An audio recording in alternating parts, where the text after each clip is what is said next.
What is up, my little Danos? Vepsis here, bringing you guys the week 1 recap for the WBE Season 6 in the singles division, as I'm gonna be going through all of the 8 matches that we got to see this week, what I thought about them and how the coaches performed, and then at the very end we're gonna be going through the power rankings, how I ranked the teams based on how they performed this week, and also taking consideration the post-draft power rankings that I made last week. And in case you haven't seen that, I'm gonna be leaking it right about now on the top right hand corner, so make sure if you haven't seen it. If you have, thank you all for the support. It has over 1000 views by now, which is amazing. But yeah, let's jump into the matchups that we got to see this week. As the first battle for me to cover from the week 1 will be between Nightmaker Nuzleaf, coached by Automatic, versus Milwaukee Southpaw, coached by Steve. And starting from Automatic side, he brought H/Slash, which was choice banded, heavy duty boots, offensive Arcanine, heavy duty boots, special defensive Mandibas,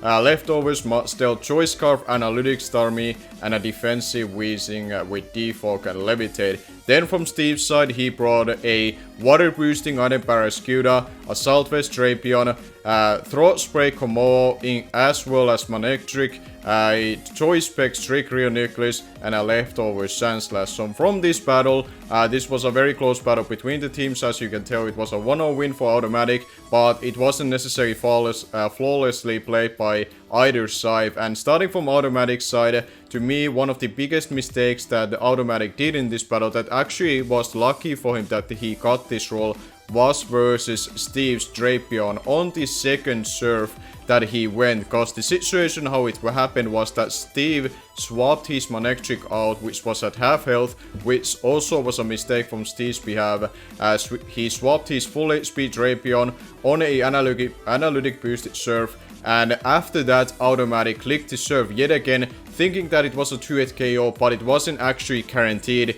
Because after he clicked the button with going for the serve, he realized himself on the live commentary that it was actually analytic boosted serve, then therefore it wasn't guaranteed. And in case you don't see from the damage calc and the HP number, Drapion's HP was at 63, and based on that investment that he had on it, what I could tell from Steve's point of view, the serve that Automatic went for, he got one of the third highest rolls that he could have gotten, and if he didn't get that roll, I believe Steve should have won this game easily. So huge mistake from Automatic. Luckily for him, he avoided that. From Steve's side, his mistakes were mainly that he didn't preserve the right things, being the Drapion and Rioniclus at full health to deal with this choice scout Starmie, because eventually it went to the point that Starmie was able to always get a kill, and at the very end of the game he got 3 kills in a row. So in the end Starmie was able to claim 5 kills, but to me it should have gotten as many kills. So that was a minus side from Steve's side, where it otherwise was a winnable game and a very close and entertaining battle. But now, let's move on to the second battle that we had this week. And as the second battle from the WBE week 1 will be between San Diego Team Chargers, coached by MV, versus Nexus and his Pittsburgh Pictures. And from the teams that they brought, MV brought defensive Colberberry Bronzong, a 3-attack substitute Centiscoach with heavy duty boots, choice scarf Dragapult, Assault Vest Lantern, Rocky Helmet Skuntank, and a defensive heavy duty boots Togekiss. And Nexus brought a Chaltiberry Drifblim, a Yatsiberry Tradigon with Stealth Rocks, a Spadef Leftovers Gardevoir with a Wish Protect and Teleport as well, Choice Scarf Keldeo, and a dual Life Orb users in Drillapult with Sword Dance, Grassy Glide, Knockoff and U-Turn, and Viva being just 4 attacks, including Ice Shot for the priorities. So looking to this matchup and seeing the result, this looks very one-sided, but the issue with this differential that was given to MV is that it doesn't dictate completely how the game ended. And that is not due to MV's fault, it is due to the fact that how Nexus really poorly managed his chess time throughout this battle. And if you watch it from his side, you can clearly see that he was overthinking too much, and therefore this battle went on a timer, and therefore regards to, I guess, how they decided throughout the league in itself, they decided to give MV a 5-4 win through that. So really big showing from MV, from his team building skills, and able to neutralize the hyper offensive team of Nexus. But Nexus did not make himself any favors of how poorly he managed the timer. And to me, team building wise, Nexus came way too underprepared for the Dragapult, which is the first pick that MB did for his draft and by far his best mon. And to me, when he brought nothing to really lure it in and be able to actually tank a hit from it in a pinch, and only way of killing it was with Choice Scarf Keldeo once it wasn't in a range of Icy Wind or a Ice Shot from Weavile. That is not good enough for me, even from that kind of perspective. He played well enough, he tried to be aggressive versus MB and tried to make things happen, which I don't really blame him for, because that was the position that he had to put himself into. But overall wise, I think MB just executed his game plan properly. He only needed to neutralize the Weavile, which was the biggest threat to him, with the Rocky Helmet, aftermath contact, and always preserve the Bronzor with Colberberry healthy enough. And as long as he did that, I didn't see a way for MB having to lose this battle, and kudos to him. And unfortunately for Nexus, he has to take a little bit of dip, not only in his differential, but also in my power rankings rating, which you're gonna see later on the video. But now, let's go and see how the third battle went. As the third battle from the week 1 we have between New York 3-piece coached by Pokemd versus Star Chas, if I can pronounce it properly, coached by Feint Attacks. And this was a 3-0 win for Pokemd with the team of Choice Bandit Sandras, Alolan Dugtrio, Assault Vest Sandras, Exotrill, a Smooth Rock Gigalith which was special defensive, Choice Specs Noivern, a Rocky Helmet defensive Slowbro, and a Papiri Berry Sylvia which was most solely a offensively invested in itself, and 4 attacks as well, including Quick Attack as a very unique move on it. And then from Feint Attack side, he brought 3 mons with heavy duty boots, which were Corphocregus, Quagsire, and Talonflame. Corphocregus and Quagsire were physically defensive, and Corphocregus also had Iron Defense plus Body Press as a form of setup move. Then he had Choice Bandit Durant, Choice Scarf Pangoro, and then leftovers Curse Lax in itself. So that's pretty much the summary of the teams. And going to this battle, Pokemd had a very solid game plan how he tried to take advantage of his good offensive matchup with his dual crown types, which he wanted to utilize and showcase to myself. I guess he watched my power ranking video how I criticized his pick, and potentially some other people as well who kind of did not understand his thought process of picking Alolan Dugtrio. But in this particular matchup, when his opponent only had crown immunity in Talonflame, his dual crown types were able to do some work, and that really showcased, especially through Exotrill getting 4 kills in this battle. But it wasn't necessarily the most cleanest battle either that we got to see from this week. He was able to crit the Snorlax that was early on setting up curses and putting Joey in a very tough spot, and kudos for Feint Attacks for utilizing that way. Unfortunately, he got critted by the first body press that Gigalith went for as it was setting up along with it, and because of that, it gave Joey a little bit unfair advantage, and the level of player that Joey is, he took full advantage of it, and there was just no way Feint Attacks could really recover from that. And from there, Joey to me played his battle perfectly fine. It's just very unfortunate to see luck go into his favor like that. There were some other crits as well, but I only think the versus the Snorlax what happened was the one that actually mattered regards to the end game. And Choice Specs Noivern and Exotrill to me were able to just clean out the game, and both of them got basically all of the kills. Exotrill, as I said, got 4 and Noivern getting 2. And Feint Attack side, I think he tried his very best. It was just the fact that the poor matchup got really worse for him when his best mon got regraded. So I don't really blame him too much for this loss, and that is going to be the third battle that we had this week. And now let's go and see how the fourth battle went. The fourth battle that we had this week was between Detroit Steelwings coached by Sibert versus Bullet Punch Club coached by Usikano. This was another 1-0 game that you get to see that we had quite a few of these in week 1, which is really exciting for us to watch that they were close battles. And from Sibert's side, he brought special defensive Gastrodon with leftovers, Choice Scarf Gengar, Colberberry Iron Defense Body Press Orbeetle, defensive Skarmory, Choice Bandit Terrakion, and leftovers Tailwind supported Whimsicott. And from Usikano's side, he brought Assault Vest Cooperaza, mono attacking setup Espeon with Cassiberry on it, a Life Orb 3 attacks Hydreigon with no dark move but a flamethrower to hit the Orbeetle, which is worth to mention, a hazard stacking lead Scolopid with Focus Sash, Endeavor, Then he had a Rindoberry Stunfisk with a Stealth Rocks and Toxic and a Dual Stab, and then he had a defensive Tangrowth with Leftovers. So that is the matchup I very briefly mentioned, and this battle started very well from Uzicaner's side, what he was aiming to do. He was able to get his assets up, but really where the game started turning around against his favor was the way that he didn't really handled the Terrakion as well as he should have, and granted he did not have a good switches to Choice Banded Adamant Terrakion. His team is very fighting weak, like I mentioned in power rankings as well in a previous week, but him sacking Hydreigon over Tangrowth, what to me was a mistake, and he had to pay the consequences of it after the Orbital started to set up versus him, which granted he kind of slept on a little bit, and in that sense, the Iron Defense Body Press Orbital was a huge surprise and a really good set from Simbat's side and putting a lot of work. Granted, Uzicaner got a little bit unlucky, not being able to get the Toxic with his Stunfisk. Instead of he get the Paralyzation through the static, cause the Orbital made a contact move with the Body Press, and therefore Uzicaner and Crimson Seabat ran into situation that the Espeon and Orbital were a little bit stally, and they started to set up each other go along, and eventually one of them were due to crit, and Uzicaner then got lucky after being unlucky earlier, and he was able to crit the Orbital. But at the very end, when the Espeon was still only Mon alive, and there was a tail-winning Whimsicott in front of him and Choice Banded Terrakion in the back, if Uzicaner would have gotten those calls right and he didn't directly attack the Whimsicott while the Tailwind was already set up for the Terrakion to revenge kill him, if he was able to stall those out properly, kept himself healthy with Morning Suns and put the Reflect up, there was a good chance that Uzicaner could have forced a 1-0 win in his favor, but unfortunately for him, it didn't go into his favor. Big credit to Crimson Seabat for his preparation,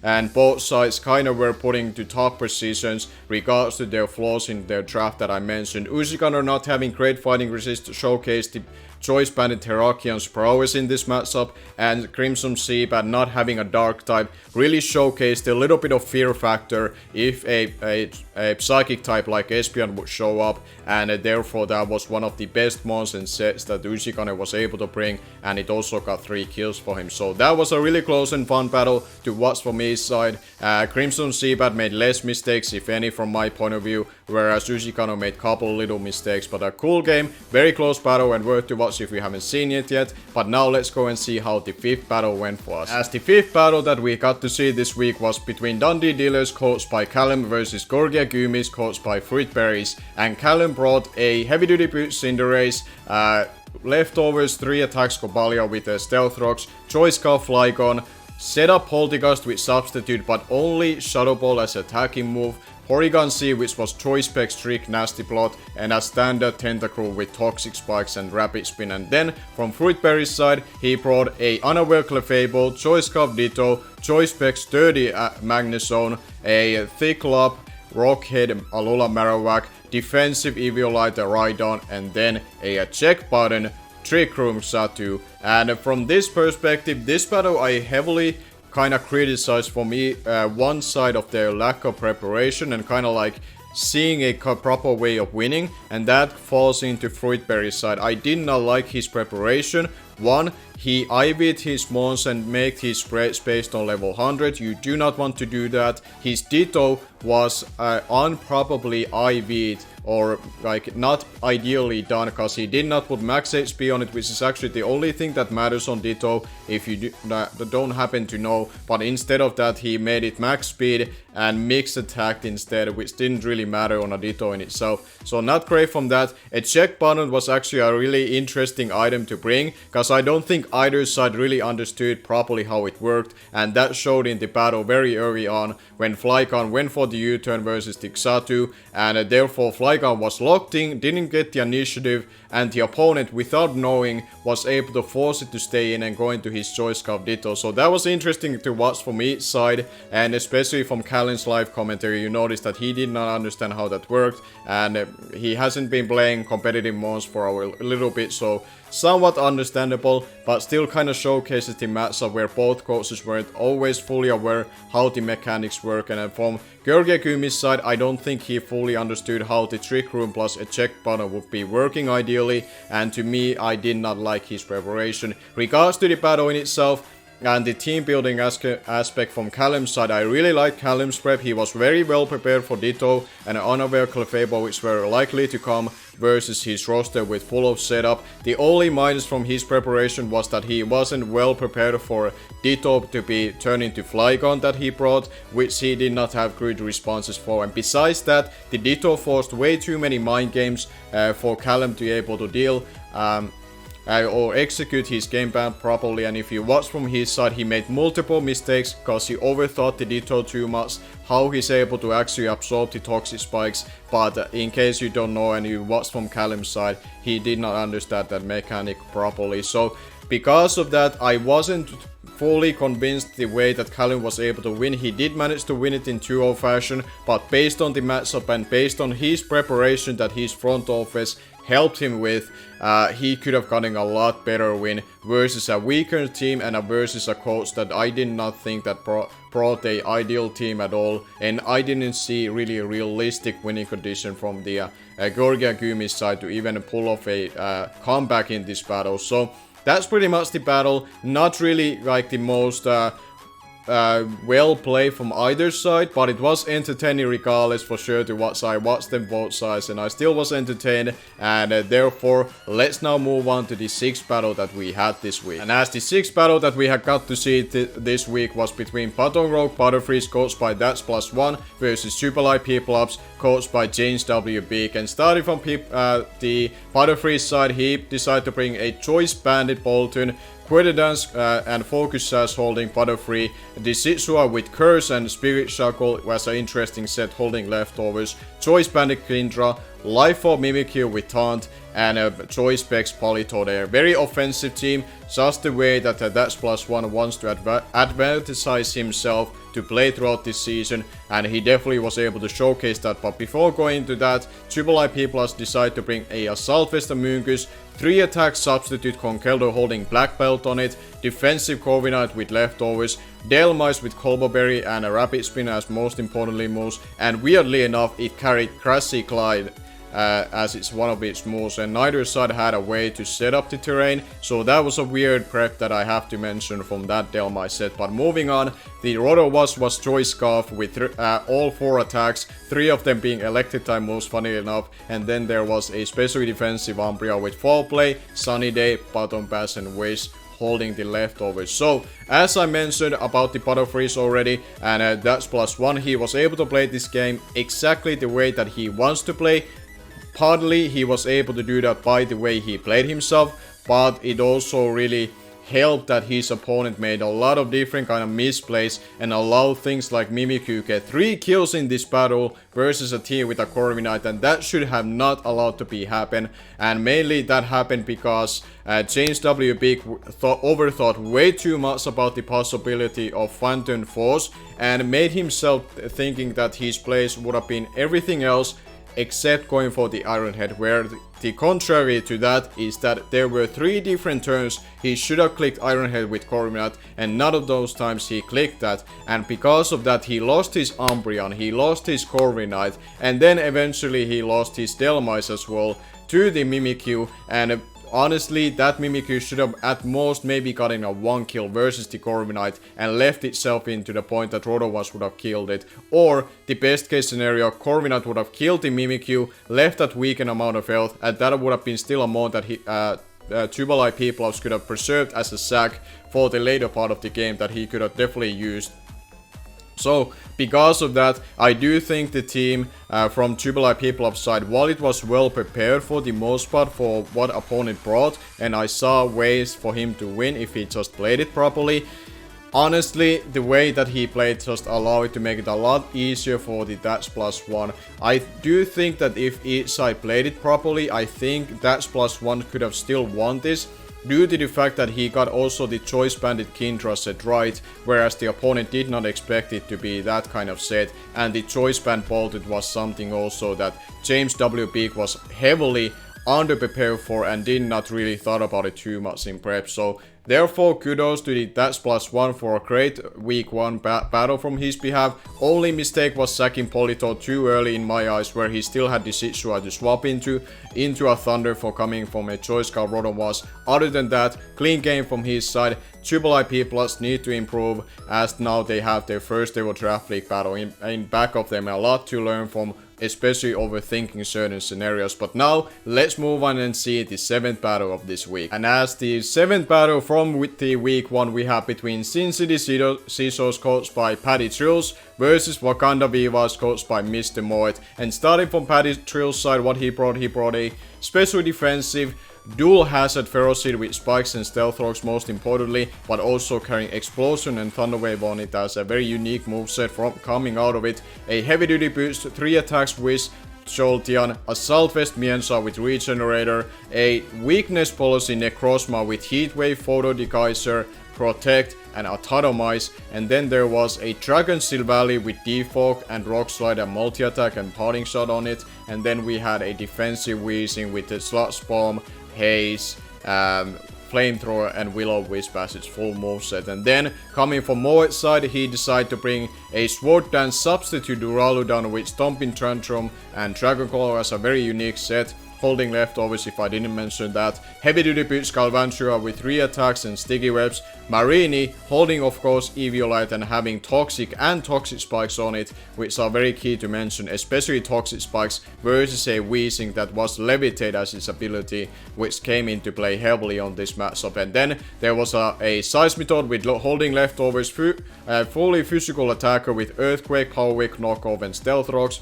Heavy duty boots Volcarona as a Stall Breaker set with Substitute Roost, Toxic and Fiery Dance, and then of course a mixed defensive Vullaby with Foreplay, Roost, Defog and Toxic in itself. So the team that Moet bought was very status heavy, and I actually liked how that was designed for the particular matchup, because Sin City Scissors, in case you don't know their full draft, it's very bulky for the most part, and the way that Moet was able to win the hazard stacking game and able to remain to keep the toxic spikes up and ensure the fact that Necrozma and everything else that would get affected by T-spikes were always going to be affected by them, because he was able to eliminate the Silbattery Dragon by weakening it down through the regular poison damage that he had to take. And to me, the way that he was able to execute that, and the way that Sin City Scissors wasn't fully ready for this kind of scenario, really turned out the battle outcome how it was able to do. And the Necrozma set actually was almost perfect to actually pull it back to the Sin City Scissors. The lacklusting set, or the lacklusting part about this, that ultimately decided that it wasn't able to fully pull up the sweep that it was able to potentially do, was the fact that it had Protect for whatever reason from their side to be put on it over something like a reliable recovery move like Moonlight or Morning Sun, or the best case scenario in a hindsight would have been Resto Chesto in this battle. If it would have been any of those sets, this would have been a lot closer battle, and potentially Sin City Scissors able to pull off a sweep with that Necrozma. But since it didn't go that way, it eventually got to the point that the Volcarona was able to claim half of the kills from this battle, Galvantula getting a kill out of this as well, and everything else from there got weakened down by Toxic from Vullaby on through the Toxic Spikes from Marini. So very well played from Moet's side. I think it was very well executed, and kudos to him both from team building and playing wise and executing the game plan. I wasn't as happy with what I saw from Sin City Scissors wise. It was almost good enough to win with the Necrozma set that he brought, but when it got wrong and everything else how it went, and the little mistakes that he did early on the battle, allowing his things to get weakened way too easily, and the way that he allowed the Volcarona coming for free at the very end with his Ferocity, not going for the Thunder Wave and calling that swap what opponent would be doing when they had the Seismitoad out. Those all came into play that eventually it was a 3-0 win for Moet. Kudos to him, unfortunately for Paddy Trills. And now let's go and see the matchup between Team Pact and the visually, that is the final battle that we got to cover from this. As I mentioned earlier, we have the very last battle between Visually and Team Pact, their teams being the Antarctic Aces Slashes versus the Philadelphia Scissors. Starting from visuals side, what he brought a Rocky Helmet, Starbreaker Charizard with Flamethrower, Toxic, Substitute and Roost. Focus Sash Diggersby with 3 attacks and spikes. Colberberry 3 attacks, Jirachi, physically orientated attacker with Stealth Rocks. Rocky Helmet, D4 Groudon fan, Life Orb special attacking, Sharpedo with Protect and 3 attacks, and then a defensive Tangela, also carrying Sleep Powder as a status move. Then from Chimpac's side, he decided to bring Jellicent with the Colberberry, Nightshade, Scald, Toxic and Recover. Crocodile with Dual Stab, Toxic and Stealth Rocks. Life Orb Sword Dance, 3 attacks, Lucario. Choice Bandit Scissor. Very unique Sigilyph set that was almost able to pull this game for Chimpact, which was Energy Ball, Thunder Wave, Roost, and Store Power holding the Rocky Helmet. Very unique set, but it actually was almost able to pull this one from Chimpac's side. And then he had a Shokaberry specially attacking orientated Zeraora with Volt Switch, Thunderbolt, Grass Knot, and Knockoff as a utility move. So going to this matchup, I was actually expecting a very highly competitive battle, and that is exactly that what he got out of this. To me, this was by far the most competitive game that I personally thought that we had, because I didn't see too many critical mistakes from either side being made. It was more so due to the fact that which side was able to execute their end game winning condition and go through with it better. And for Chimpac's case, it was either between Sigilyph winning the end game or the Life Orb Sword Dance Lucario to be able to do that. But as we can tell from the result, that wasn't the case how it turned out.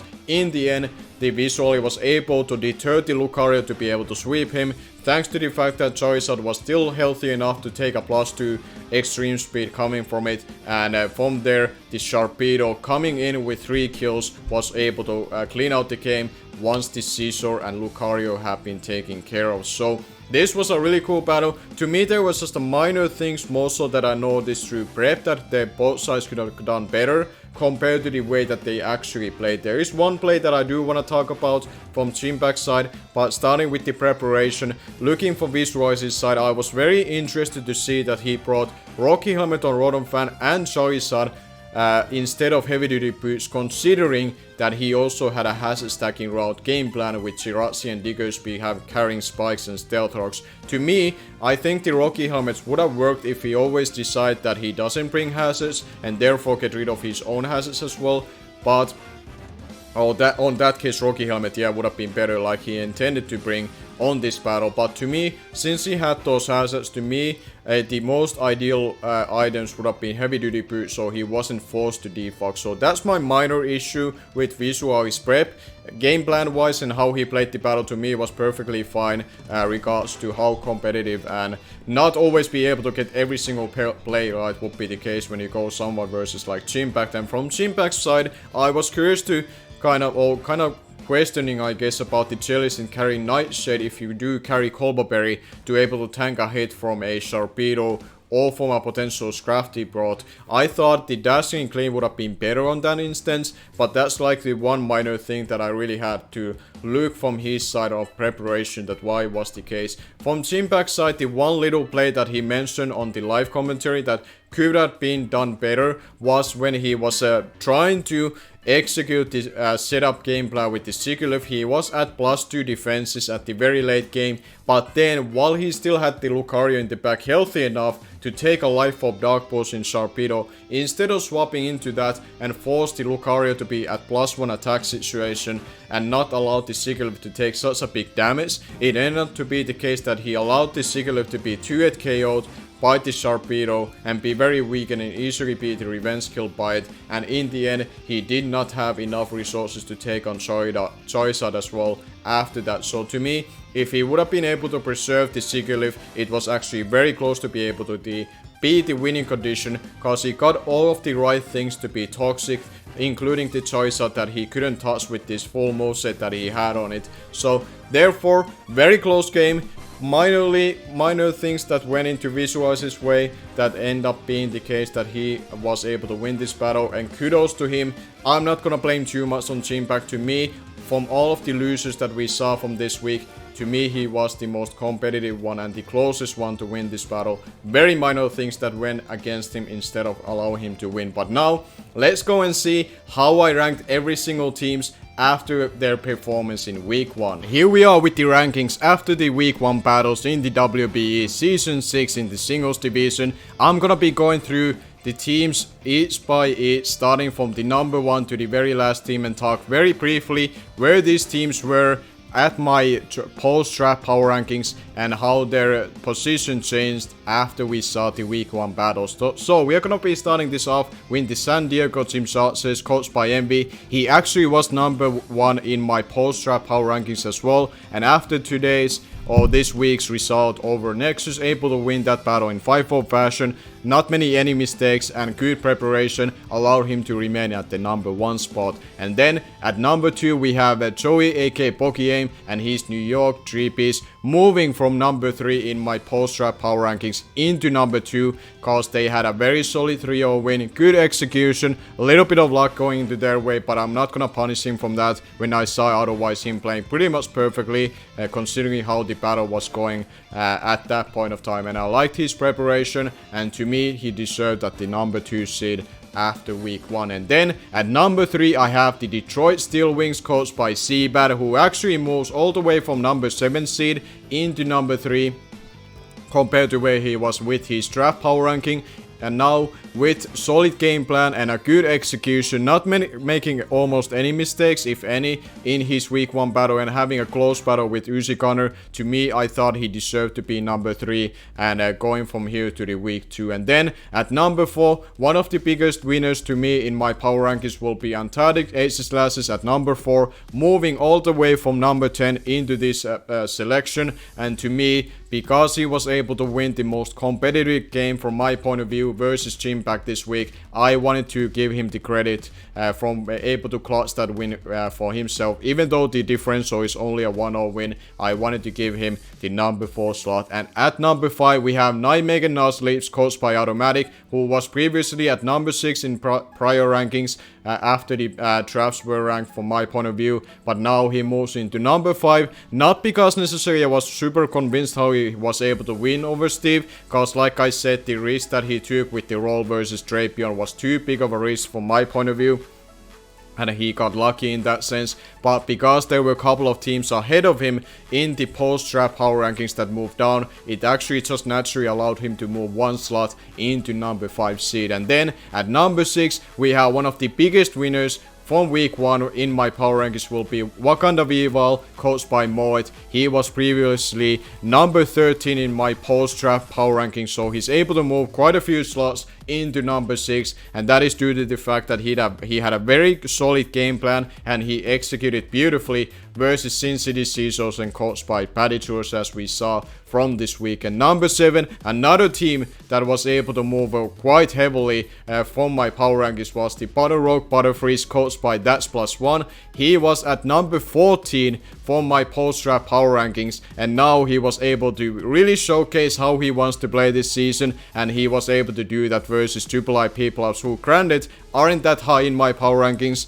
but I didn't want to punish him necessarily too much from that when he played it almost perfectly when I watched it from his side. And then at number 8, the first team that I'm gonna be covering from week 1 that had a loss this week, being the Milwaukee Southpaw, coached by Steve. He was previously number 2 in my list in the post-draft power rankings, but I had to move him down obviously from the losses and the way that other teams were able to have convincing wins behind him. And from that case, even though it was only a 1-0 loss, the way that he lost that game and how many chances he could have had to win that battle and how he threw away his game versus a Choice Scouts army, I had to unfortunately punish him from that and move into number 8. And then at number 9, we have the Bullet Punch Club, coached by Uzi Gunner, who was previously number 5 in my power rankings at the previous week, but now he's gonna be moving down to number 9. Similar to Steve, he only lost 1-0, but to me there were definitely opportunities for him to pull it back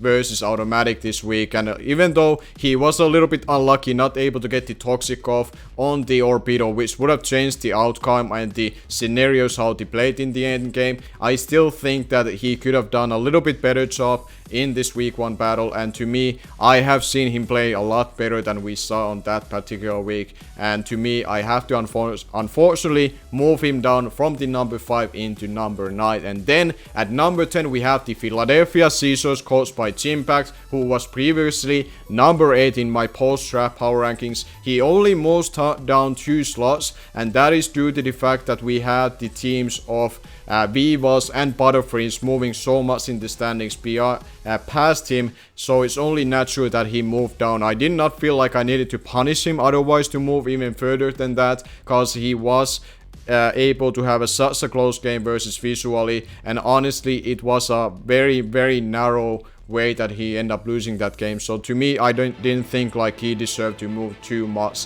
after having such a solid game in the week 1. And then at number 11 we have Dundee Dealers, coached by Callum, and he had actually a win, and he is the lowest ranked team that had a win in week 1, but to me it was by far the most unconvincing win from my perspective.